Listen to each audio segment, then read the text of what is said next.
ओम सरस्वती महाभागे विद्ये कमललोचने विश्वरूपे विशालक्ष्मी বিদ্যাংদেহি নমস্তুতে। আপোনালোক সকলোলৈকে সৰস্বতী পূজাৰ লগতে গণতন্ত্ৰ দিৱসৰ আন্তৰিক শুভেচ্ছা জ্ঞাপন কৰিছোঁ। নমস্কাৰ বন্ধু বান্ধৱীসকল, মোৰ চেনেলৰ আন এটা ভিডিঅ'লৈ আপোনালোকক সকলোকে স্বাগতম জনাইছোঁ। আজি যিহেতু সৰস্বতী পূজা, ইমান ৰাতিপুৱা সময়কণ ব্যস্ততাৰ মাজেৰে পাৰ হৈ গ'ল, মই ভিডিঅ'টো মন্দিৰৰ পৰাহে আৰম্ভ কৰিছোঁ। আজি মই মন্দিৰলৈ গৈছিলোঁ হাঁহিৰ হৈ এখন শৰাই দিবলৈ। আজি যিহেতু হাঁহিক মই কাণ ফুটাম আৰু তাইৰ জীৱনৰ প্ৰথম সৰস্বতী পূজা, সেইকাৰণে সৰস্বতী মাক সন্তুষ্ট কৰিবলৈ এভাগ শৰাই লগতে অকণমান ভোগো আগবঢ়ালোঁ। এয়া হৈছে আমাৰ গাঁৱৰ মন্দিৰৰ ৰাতিপুৱা পৰিৱেশ। এইভাগ পূজা সম্পূৰ্ণ আধ্যাত্মিকতাৰে অনুষ্ঠিত কৰা হয়। ইয়াত কোনো জাক জমকতা নাই, আপোনালোকে দেখিছে। আমাৰ গাঁৱৰ গোটেই সকলো মানুহ তালৈকে যায় আৰু এতিয়া তাত শৰাই চৰাই দি আমি হাঁহিক মই যিহেতু হস্পিটেলতহে গান ফুটাম, তালৈ লৈ গৈছোঁ। এয়া দেখিছে, পাতে পাতে এই ধুনীয়া ছোৱালীবোৰ দেখি এনেই ভাল লাগিছে। ইমান ধুনীয়াকৈ সকলোবোৰ সাজি কাটি আহিছে। সঁচাই আজি সকলোকে ইমান মৰম লাগিছে নহয়। এনেদৰে আহি আহি এয়া আমি হস্পিটেলত পাই গ'লোহি।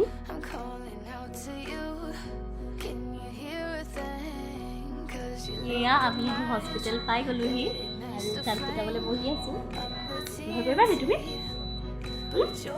ভয় কৰিবা? কান্দিবা দেই। দেখা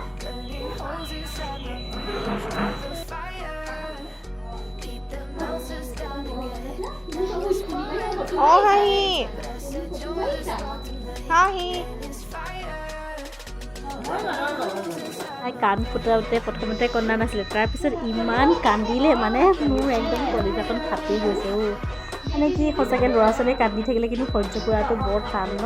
দেউতাকটো একদম বাহিৰলৈ পলাই গ'ল, মানে নৰলেই, সেইখিনি ভিতৰত ৰোৱাই নাই আৰু একদম বাহিৰত ৰৈ আছেগৈ।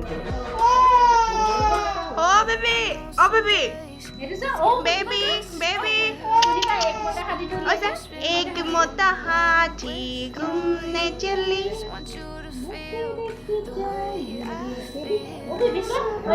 ओ बेबी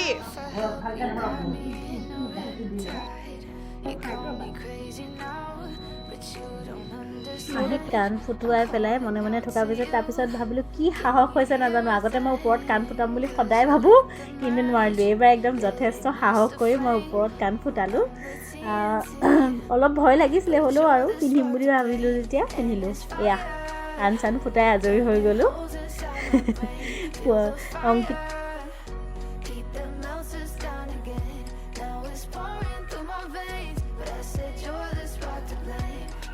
খাবলৈ হোটেল বিচাৰি ফুৰিছোঁ, হোটেল মিলাই নাই। এইফালে আছে, শুনিবা লুকাইছা কিয়?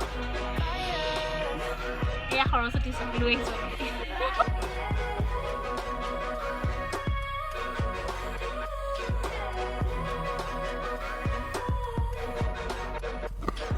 এইদৰে আমি হাঁহিক কাণ ফুটালোঁ। তাৰপিছতে হোটেলত চাহ তাহ একাপ খাই পেলাই আকৌ আমি মন্দিৰলৈ আহিলোঁ, যিহেতু তাত আমি শৰাই দি থৈছোঁ। এয়া দেখিছে, আহিয়ে হাঁহি আইতাহঁতৰ লগত মানে উমলিবলৈ লাগি গ'ল। খুব ভাল পায় আইতাহঁতক একদম। তাৰপিছতে এয়া দেখিছে সৰস্বতী পূজা এইফালে ভাগিবই হৈছে, যিহেতু হোমাগ্নি হৈছে আৰু জয় জয় ভগৱতী বৈকুণ্ঠবাসিনী।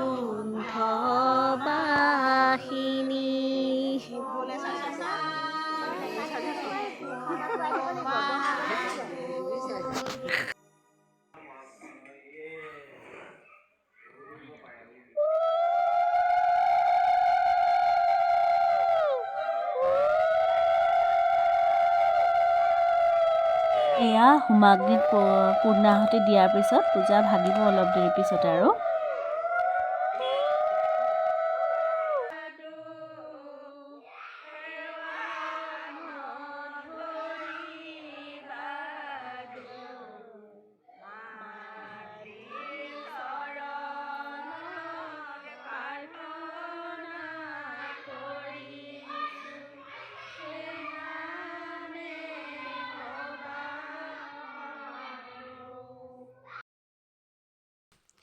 এনেদৰে সমূহীয়া সেৱাৰ অন্তত আমি নিৰ্মালি ল'লোঁ, প্ৰসাদ খালোঁ, তাৰপিছত আমি ঘৰলৈ আহিলোঁ। এনেকৈ মানে দিনটো ঘূৰি পকি আহি এতিয়া প্ৰায় 3টামান বাজিছে, আমি ঘৰ পালোহি। এতিয়া আৰু বিৰাট ভাগৰ লাগিছে মানে, আৰু হাঁহিয়ে ৰাতিপুৱাই খোৱা, এতিয়া তাইলৈ কিবা এটা বনাই দিওঁ। আৰু এনেকৈ আমাৰ আজি দিনটো ধুনীয়াকৈ পাৰ হৈ গ'ল। কালি আহি আৰু লৰালৰিকৈ হাঁহিক খুৱাই বুৱাই আৰু ভিডিঅ' কৰিবলৈ সময়ে নাপালোঁ। এতিয়া আজি ৰাতিপুৱা কাম বন কৰি আজৰি হৈ অকণমান ৰ'দ ল'বলৈ বহিছোঁ।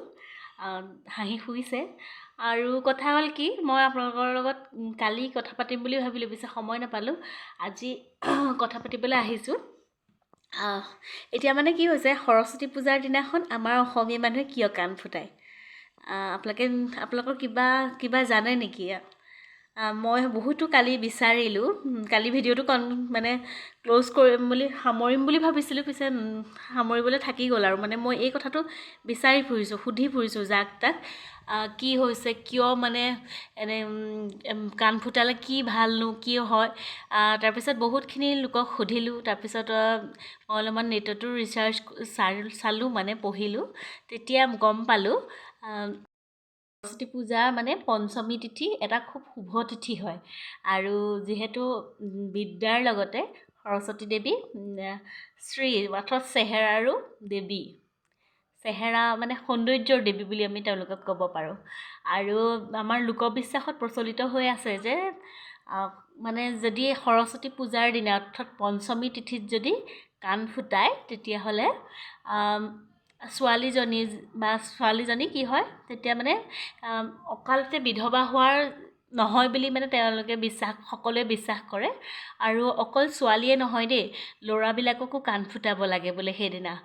মানে কি হয়, আগৰ দিনততো দেখিছে ৰজাসকলৰ দিনত তেওঁলোকে যিসকল ৰাজকুমাৰ বা ৰজা আছিলে, তেওঁলোকেও কাণফুলি পিন্ধিছিলে।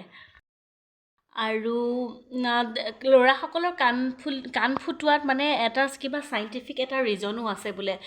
মানে কি হয়, 10ৰ পৰা 14 বছৰৰ যিখিনি ল'ৰা হয়, সেইসকলৰ এইখন সময়ত মানে খুব হৰমনেল চেঞ্জেছ এটা আহে। আৰু এই হৰমনেল চেঞ্জ তেওঁলোকৰ পাৰ্চনেল এটা হৰমনেল চেঞ্জ হয়। আপোনালোকে ভালদৰে পঢ়িলে জানিব। তেতিয়া মানে কি হয়, এই কাণত যিডাল এডাল নাৰ্ভ থাকে ন, এই নাৰ্ভডাল যদি আমি ফুটাই দিওঁ ল'ৰাবিলাকৰ, সেই কিছুমান হৰমনেল চেঞ্জত যিখিনি তেওঁলোকৰ শাৰীৰিক কিছুমান বেমাৰ হ'ব পাৰে, সেই বেমাৰখনৰ পৰা সাৰি থাকে বুলি মানে তেওঁলোকে ক'বলৈ বিচাৰে। আৰু মই বিষয়টো মানে কি হ'ল, কালিৰ পৰা মই ভাবি আছোঁ, চবেই সৰস্বতী পূজাত মানে কাণ ফুটালে ভাল ভাল ভাল কৈ আছে। আৰু মোৰ মানে জানিবলৈ ইচ্ছা আছে কিহৰ কাৰণে ভাল। মই বহুতখিনি পঢ়িলোঁ আৰু আমাৰ যে অভিজ্ঞসকল আছে তেওঁলোককো সুধিলোঁ। তেতিয়া গম পালোঁ যে এইখিনি কথাই আছিলে কাণ ফুটোৱা আঁৰৰ কথা, মানে সৰস্বতী পূজাৰ দিনাখন কাণ ফুটাব লাগে। আৰু কি হয় মানে, মই কিবা এটা আপোনালোকৰ লগত এনেকুৱা কথা শ্বেয়াৰ কৰিব বিচাৰোঁ যিটো মানে বহুতে জানিবলৈ বিচাৰি থাকে। আৰু মানে আমাৰ লোকবিশ্বাসত যিবিলাক পৰম্পৰা চলি আহিছে, সেই পৰম্পৰাবিলাকৰ প্ৰায়খিনিৰে, কিন্তু মই চাইছোঁ দেই, বহুতখিনি মানে পঢ়ি কৰিও চাইছোঁ বা সুধিও চাইছোঁ বা পাৰ্চনেলি মই এপ্লাই কৰিও চাইছোঁ। কি হয় মানে, প্ৰায়বিলাক মানে বিশ্বাসৰে এটা মানে চাইণ্টিফিক ৰিজন থাকে। আপোনালোকে ভালদৰে বিচাৰ কৰি চাবচোন, তেতিয়া কিছুমান চাইণ্টিফিক এতিয়া দেখিলেনে, সৰস্বতী পূজাৰ দিনাখন কাণ ফুটোৱা মানে ল'ৰাসকলৰ যে কাণ ফুটায়, কিয় কাণ ফুটায়, মানে কিমান এটা মানে চাইণ্টিফিক ৰিজন তাত জড়িত হৈছে। হৰমনেল চেঞ্জেছৰ কাৰণে যিখিনি বেমাৰ হ'ব পাৰে, সেইখিনিৰ পৰা সুন্দৰকৈ হাত সাৰি থাকিব পাৰে।